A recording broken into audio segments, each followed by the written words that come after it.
এক বিন্দুর রক্ত থাকা ছাড়া এই আওয়ামী লীগের পুনর্বাসন এই দেশে হবে না। আর আওয়ামী লীগ কোনদিন ভালো খারাপ হতে পারে না। আওয়ামী লীগ খারাপ খারাপ খারাপ। আওয়ামী লীগ একটা পাপ, একটা অজম্য পাপ।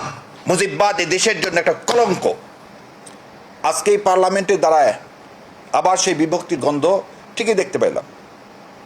বাংলাদেশ জামাতে ইসলামকে নিয়ে যে জামুকা আইনটা পাশ হলো, মুসলিম লীগ জামাতে ইসলাম নিজামে, এই ইতিহাস চেঞ্জ করার অধিকার নতুন করে কাকে দিছে?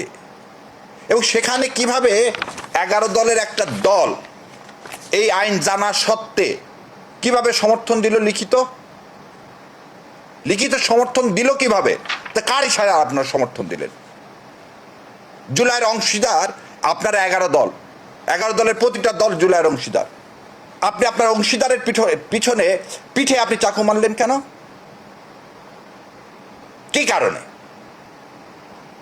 তাহলে ওই সামান্তার কথা ঠিক ছিল, এই জন্য আপনারা সামান্তাকে অন করছেন, সেজন্য সামান্তার বিরুদ্ধে কিছু বলতে দেননি। আমার সেদিনের এই লেখাটা হচ্ছে এই যারা জুলাই নিয়ে প্রতারণার আশ্রয় নেবেন। 71 সালে আমরা অনেক দেখছি, এবার আর এটা হবে না।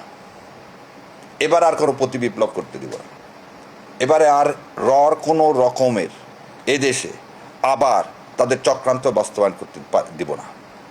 এদেশ থেকে আমার তেল আমি কোনোভাবেই কোথায় দিব না? 7 সিস্টারে দিব না। 7 সিস্টার থেকে কোনো তেল নিবও না। 7 সিস্টারে দিবও না, 7 সিস্টার থেকে নিবও না। আসামে যদি তেল থেকে থাকে, সে তেল যেখানে ইচ্ছা ইন্ডিয়া বিক্রি করুক, আমরা নিব না। আমরা আমাদের একটা বক্তব্যের মধ্যে কোথাও দেখলাম না আমার লালমনিরহাটের এভিয়েশন ইন্ডাস্ট্রি চায়নাকে দ্বারা করা হোক, এ কথা সেদিন কেউ দাবি করলো। একবারও বলা না তিস্তা পারের মানুষের জন্য তিস্তার কাজ কখন শুরু হবে সে কথা বল, এবং জামাত ইসলাম আমি জামাতের কথা বলছি। সো এই যে বিভক্তির নেশা, এই যে জুলাইকে ভাগ করে ফেলে দিয়ে কার লাভ? আপনি উন্মুক্ত করতেছেন কোন পথে? জোড়াগুপ্তা পথে।